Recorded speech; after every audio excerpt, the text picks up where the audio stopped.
एक गांव के अंदर एक माँ और उसका पति दोनों एक झोपड़े में रहते थे। बहुत गरीब थे, इतने गरीब थे कि माँ दिन भर लोगों के घर का काम करती थी, झाड़ू लगाती थी, बर्तन धोती थी और कपड़े धोती थी, और उसका पति दिन भर मेहनत मजदूरी करता था, तब जा करके वो शाम का भोजन खरीदते थे, उसको बनाते थे। उनके जहां एक पुत्र ने जन्म लिया, माता पिता की एक ही ख्वाहिश थी कि हमारी औलाद ऐसी ना रहे, हमारा बच्चा इस प्रकार मजदूरी ना करे, हमारा बच्चा पढ़ लिख करके किसी अच्छी पोस्ट पर चले गए, वो ये दुख ना देखे जो दुख हमने देखे हैं। बस एक ही ख्वाहिश थी। बच्चा जब 5 साल का हुआ तो उस माँ बाप ने बच्चे को कॉन्वेंट स्कूल में डाल दिया, उसका फ्यूचर बनाने के लिए। कॉन्वेंट स्कूल के खर्चे बहुत ज्यादा होते हैं, वो चुकाने मुश्किल थे, लेकिन माँ बाप डबल मजदूरी करके, डबल मेहनत करके, ज्यादा घरों में काम कर करके और किसी ना किसी प्रकार अपने पेट को गांठे दे दे करके बड़ी मुश्किल से उसकी फीस चुकाते थे। बच्चा भी बड़ा होशियार था, इंटेलिजेंट था, हर क्लास में फर्स्ट आ रहा था, कई बार उसने स्कॉलरशिप लिया। और वह जो बच्चा था 10वीं क्लास जब उसने की तो उसने पूरा इंडिया टॉप किया, उसको स्कॉलरशिप मिली और सरकार ने उसको पढ़ने के लिए बॉम्बे अच्छे कॉलेज में एडमिशन दे दी, वहां भेज दिया। माँ का दिल नहीं मान रहा कि वे अपने इकलौते बेटे को अपने से दूर कर दे, माँ दूर करना नहीं चाहती, लेकिन माँ तो कुर्बानी का महायज्ञ हुआ करती है। और माँ उस बच्चे के फ्यूचर के लिए, अपने बेटे के फ्यूचर के लिए ये भी स्वीकार कर लेती है कि चलो कोई बात नहीं, बच्चे का कैरियर बनना चाहिए। और माँ उसका तिलक करती है, आंखों में आंसू भर के विदाई देती है और जाते हुए अपने बेटे से कहती है कि बेटा तू खूब आगे बढ़े, बस एक प्रॉमिस मेरे साथ कर जा कि डेली एक पत्र रोज लिख दिया करना, बस मुझे लगेगा बेटा मिल गया। ठीक है माँ, बेटे की विदाई हो गई, बॉम्बे पहुंच गया, कॉलेज में एडमिशन लग गई। माँ को शुरू में पत्र लिखता है, माँ पत्र को पढ़ के प्रसन्न हो जाती है, मेरा बेटा ठीक है, अच्छी पढ़ाई चल रही है। उस कॉलेज में पढ़ते पढ़ते उस लड़के की एक लड़की के साथ दोस्ती हो जाती है, उससे आंखें मिलती है, प्यार हो जाता है, और उसके प्यार में वो लड़का अब इतना मकसूल हो गया, इतना गाफिल हो गया कि माँ को पत्र लिखना बंद कर दिया। माँ रोज इंतजार करती है, बेटे का पत्र नहीं आया, डाकिया के पास जाती है, पूछती है कि मेरे बेटे का पत्र आया? डाकिया कहता है नहीं आया, तो वह उदास होकर के लेट जाती है। माँ रोज प्रार्थना करती है, प्रभु कोई बात नहीं, मेरा बेटा जहां है बस उसको सुख शांति देना, उसके कोई आपत्ति ना आए, उसको गर्म हवा भी ना लगे। कभी मंदिरों में माथा टेकती है जाकर के, और कभी वह जो माँ है वह जाकर के सुखे सूखती है, मन्नतें मांगती है कि मेरा बेटा यहाँ पर भी है, वही क्या रहे, सुखी रहे, वह हमेशा प्रसन्न रहे, वह हमेशा खुश रहे। और उस लड़के ने बॉम्बे में जो डिग्री की उसमें भी टॉप किया, स्कॉलरशिप मिली, और स्कॉलरशिप के आधार पर सरकार ने उसको बाहर लंदन भेज दिया पढ़ने के लिए। और वहां पर जब वो रह रहा था बॉम्बे में कॉलेज में, तो लड़की के पिता को पता चल गया था। उसने लड़के को देखा सुंदर है, इंटेलिजेंट है, होशियार है, उसने कोई हर्ज नहीं समझा, उसने उसके साथ उसकी सगाई कर दी। सगाई के बाद जो लड़का है वो लंदन पढ़ने चला गया। लंदन पढ़ाई पूरी करके वापस जब वो बॉम्बे आया तो लड़की के बाप ने सोचा कि अगर ये अपने गांव चला गया तो इसके माँ बाप कह सकते हैं हम तो पसंद की लड़की से शादी करेंगे, तो इसलिए मैं पहले ही शादी कर दूं।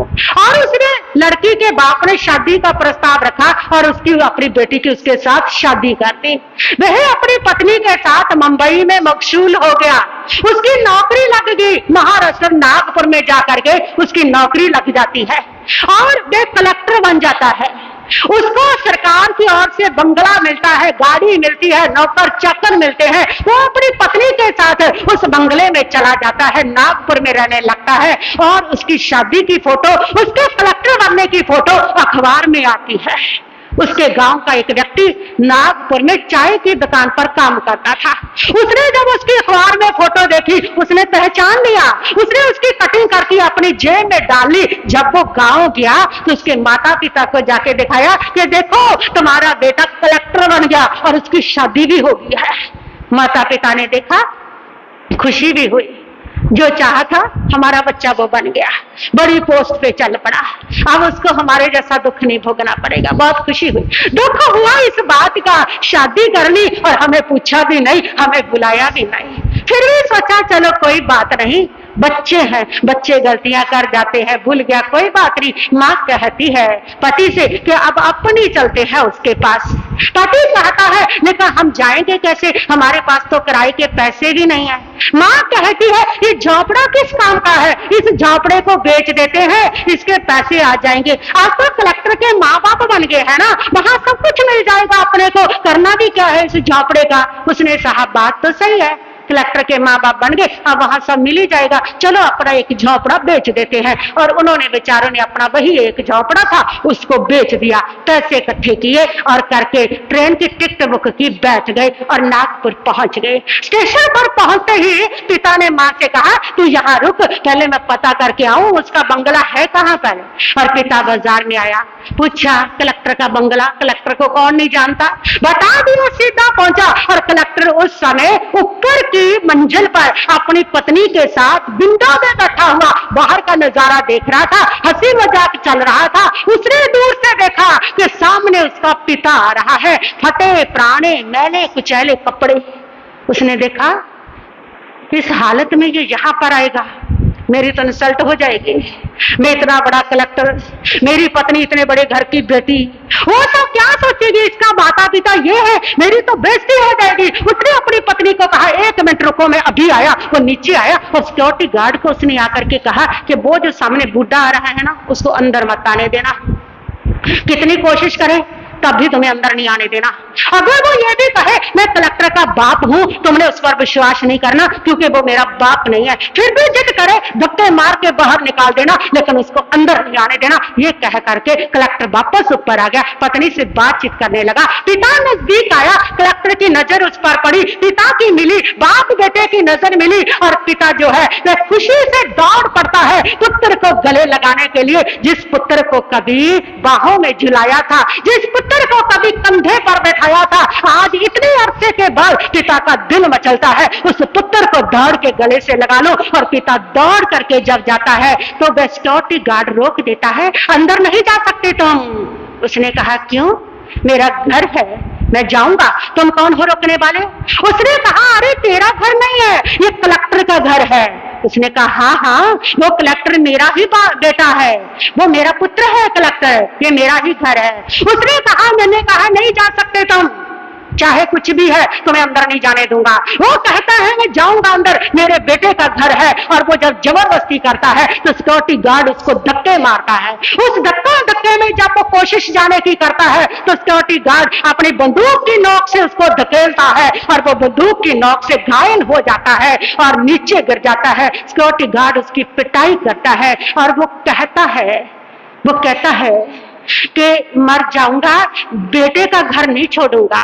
तब वो सिक्योरिटी गार्ड कहता है अरे जिस बेटे के लिए जान दे रहा है ना, जिस बेटे के लिए मरने को तैयार हो रहा है, तेरे उसी बेटे ने तो कहा है तू उसका बाप नहीं है। और जब उसने सुना, बाप ने ये बात सुनी तो बाप स्तब्ध रह गया। बाप ने कहा ठीक है, फिर अब मैं जाऊंगा भी नहीं, अब उसके पास मैं जाऊंगा भी नहीं। और ये कह करके बाप वापस चल पड़ता है, उसकी आंखों में आंसू बहते चले जा रहे हैं। ना पुतल मापे सौ खाने मनांदे था काट देने आजा नाले मथे ने किसांदे दुख सह के भी पुता दाजे सुख ना मिले उसे बेले दसी रब्बा माँ बाप की करे उसे बेले दसी रब्बा माँ बाप की करे पला बच्चिया दा सदा नाते सोच देने आए कंधा बच्चिया दे चुबे जाने मापे आदि जाए पला बच्चिया दा मापे सदा सोच देने आए कंधा बच्चिया दे चुबे जाने मापे आदि जाए पुत हो के जवाने जदो गल तो फड़े ओसे दिल दसी रब्बा मां बाप की करे, ओसे दिल दसी रब्बा मां बाप की करे। पिता की आंखों से आंसू बह रहे। वापस लौट आया, स्टेशन पर पहुंचा, खून से लथपथ है। पत्नी ने पूछा क्या हुआ तुम्हें? पति ने कहा ये हमारे बेटे की करतूत है, आज वो कलेक्टर बन गया, हमें माँ बाप मानने से भी इनकार कर रहा है। मुझे बहुत सदमा लगा है, जिसके लिए मैंने इतनी कुर्बानियां दी, आज उसने मुझे जिस प्रकार घर से निकाला, जिस प्रकार अनादर किया, उसकी इतनी ठेस लगी है, मैं बच नहीं सकता। मैं तुम्हें कह के जा रहा हूं, तुम उसके पास कभी मत जाना, अपना अपमान कराने के लिए, अपनी बेइज्जती कराने के लिए कभी मत पहुंचना, यहाँ भीख मांग के खा लेना, मैं बच नहीं सकूंगा। और पिता को अटैक आता है, हार्ट अटैक आता है, और पिता का वही प्राणांत हो जाता है। सड़क पर पड़ी है पिता की लाश, लवारसों की तरह पड़ी है। बेटा कलेक्टर है और पिता को कफन भी नसीब नहीं है। और तब मिलिट्री आती है, आकर के उस लवारस लाश को जला देती है। मां सोचती है मैं करूं तो क्या करूं, किधर जाऊं? और वह देखती है पास में एक शिव मंदिर था, उसमें पहुंचती है, सोचती है चलो इस मंदिर में रह जाऊंगी, यहाँ पर भक्त लोग आएंगे, प्रसाद बांटेंगे, उससे मेरा पेट भर जाएगा, मैं मंदिर वहां झाड़ू पोछा कर दिया करूंगी। माँ बाहर रहने लग जाती है, वहां पर वो मंदिर की झाड़ू पोछा कर देती है, जो भी मिलता है खा लेती है, कभी भूखी भी वो रह जाती है। किसी समय उसको मिलता है, किसी समय नहीं भी मिलता है। माँ पे जो भी ने बना दे ना दिल बना दे, पामे कर दे मंजूरी, पामे मंग के ले आंदे। माँ पे जो भी ने बना दे ना दिल बना दे, पामे कर दे मंजूरी, पामे मंग के ले आंदे। बड़ा हो के जवाने जदो टिड ना परे, उस वेले दसी रब्बा मां बाप की करे, उस वेले दसी रब्बा मां बाप की करे। भूखी प्यासी रहती को 6 महीने हो गए वहां पर, और एक दिन उसने सुना उस मंदिर के अंदर कुछ बहनें पानी भरने के लिए आई थी। वो आपस में बातें कर रही थी कि तुम्हें पता है कलेक्टर की पत्नी गर्भवती है, उनको नौकरानी चाहिए, उन्होंने ऐड निकलवाई है, अखबार में दी है, कोई नौकरानी हो तो बताना। माँ ने सुना उनको नौकरानी चाहिए। माँ सोचती है मैं ही बन जाती हूँ नौकरानी, कम से कम बेटे का मुंह तो देख लूंगी, कम से कम औलाद तो दिखेगी मुझे, फिर कितनी तो बड़ी बात है अपने ही बच्चों की नौकरानी बनना, कोई बड़ी बात नहीं है माँ के लिए। और माँ जो है वो चली जाती है, कलेक्टर के द्वार पर पहुंचती है और जाकर के माँ सिक्योरिटी गार्ड को कहती है ऊपर जाकर के मालकिन से पूछो नौकरानी चाहिए उनको। कलेक्टर घर पर नहीं था। कलेक्टर की पत्नी नीचे आती है और आकर के पूछती है हाँ नौकरानी तो चाहिए, लेकिन तुम लोगी क्या? उसने कहा बस कुछ नहीं, रोटी कपड़ा रहने की जगह और कुछ नहीं। तो काम क्या करोगी? उसने कहा जो मर्जी करवा लो। पत्नी ने सोचा जो तो बहुत अच्छी नौकरानी मिली है, काम जो मर्जी करवाओ, तनख्वाह कुछ लेनी नहीं, रोटी कपड़ा लेना है। उसने उसको नौकरानी रख लिया। माँ ने पहले दिन घर के अंदर रसोई बनाई और उस कलेक्टर की पत्नी ने अपने पति को जब खाना परोसा, उसने खाना खाया तो उसको उस खाने में माँ के हाथ का स्वाद आया। माँ की याद आई, मेरी माँ ऐसा खाना बनाती थी, मेरी माँ बिल्कुल वही टेस्ट। माँ का खाना अलग ही होता है क्योंकि उसमें माँ की ममता होती है, उसमें माँ का प्यार होता है, उसमें माँ का अपनापन होता है, स्नेह होता है, वात्सल्य होता है। इसलिए इंसान जिंदगी में माँ का खाना कभी भूलता नहीं है।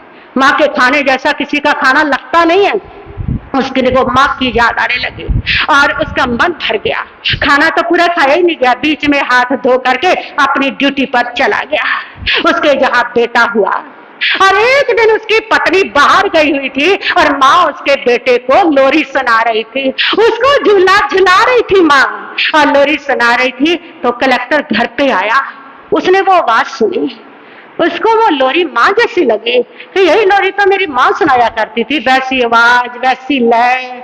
जब मैं जिद करता था माँ लोरी सुनाओ ना, बड़ा होकर भी कह देता था माँ नींद नहीं आती लोरी सुनाओ ना, और वो लोरी सुना देती थी। यही लोरी थी। माँ की रह रह के याद आने लगी, आंखों में आंसू आने लगे। माँ का वो सारा चिंतन आंखों के सामने घूमने लगा और उसका सिर दर्द करने लगा। उसने नौकरानी को आवाज लगाई कि वो बाम लेकर के आए, मेरा सिर दर्द है। और माँ ने सुना मेरे बेटे का सिर दर्द है, और माँ बाम उठा के दौड़ी दौड़ी जाती है। माँ भूल जाती है, जा करके लेटे हुए बेटे का सिर उठा करके बाम लगाने के लिए गोदी में रखती है। जैसी गोदी में रखती है तो कलेक्टर को लगता है कि नौकरानी में हिम्मत नहीं हो सकती कि वो मेरा सिर गोदी में रख लेगी, कहीं ये मेरी माँ ना हो। माँ ने जैसे सिर पे हाथ लगाया, हाथ की तुरंत पहचान आ गई कलेक्टर को। माँ की हाथ की उसी समय पहचान आ जाती है। कलेक्टर ने आंखें खोली और अच्छे से देखा तो माँ बैठी हुई थी। कलेक्टर ने कहा माँ माँ तुम यहाँ गए। माँ की आंखों से आंसू बहने लगे, सीधे कलेक्टर की आंखों में गिरे और कलेक्टर की आंखों में भी आंसू बहने लगे। माँ की हालत को देखे, माँ को अपने घर की नौकरानी बनते देख करके उसकी आंखों में भी आंसू बहने लगे। आंसुओं का संगम हो जाता है। कलेक्टर उठता है, उठ करके माँ के चरणों में गिर जाता है। माँ मुझे माफ कर दो, मैं बहुत नीच निकला, मैं पापी निकला, मैं तुम्हारे सारे उपकारों को भूल गया। माँ माँ तुमने कुर्बानियां दे दे करके मुझे इस पोस्ट पर पहुंचाया और मैं तुम्हारे सारे उपकारों को भूल गया। माँ ने कहा कोई बात नहीं मेरे बेटे। पूछा कलेक्टर ने मेरे पिताजी कहाँ पर है। माँ ने कहा कि तू हत्यारा है अपने बाप का, तेरी वजह से तेरा जो बाप है इस दुनिया में नहीं रहा। और वो पश्चाताप से भर जाता है कि मैं कितना नीच, मैं कितना पापी निकला कि जिस माता पिता ने इतने उपकार किए मैं उनके उपकार भूल गया। जो सत्य घटना है, ये व्यक्ति हमने देखा था 95 में, उसने ये अपनी घटना बताई थी। वो कलेक्टर था और उसने इस घटना से दुखी होकर के कलेक्टर पद से त्याग पत्र दे दिया। और त्याग पत्र दे करके उसने ये एक संकल्प लिया, आज के बाद गांव गांव में जाकर के लोगों के दिलों में जागृति पैदा करूंगा कि माता पिता जैसे उपकार किसी के नहीं होते। सबसे बड़े देवता, सबसे बड़े तीर्थ, सबसे बड़े अगर कोई परमात्मा है माता पिता है, उनकी सेवा करो। और वह कलेक्टर की नौकरी को छोड़ करके ये सोशल वर्कर बना। माता पिता की सेवा की भक्ति वो लोगों के दिलों में भरने लगा। और कुर्बानी का यज्ञ है, जिसने कुर्बानी ही कुर्बानी दी है, बाकी एक भी कुर्बानी का जो कर्जा है वो तुम कभी उतार नहीं सकते। सबको भूलो, माँ बाप को कभी मत भूलना। हर बात को तुम भूलो भले, माँ बाप को तुम मत भूलना। उपकार इनके लाखों है, इस बात को तुम मत भूलना। जो चीज भी तुमने मांगी है, आंखें बंद करो और अपना बचपना देखो। माँ के साथ कैसे छाती कुटे किए हैं, माँ के साथ कैसे माँ की नाक में दम किया है, कैसे माँ के सामने जिद की है, कैसे माँ ने हमारी उन जिदों को पूरा किया है। आंखें बंद करके अपने इस बचपन को, अपनी माँ को देखो, देखो उसको। हर चीज जो तुमने मांगी है वो सब कुछ तुमने पाया है। हर जिद को लगा कर सीने से बड़ा प्यार है तुम पर जताया है। उन्हें प्यार देने वालों का कभी प्रेम प्यार मत भूलना। उपकार इनके लाखों है, उस उपकार को मत भूलना।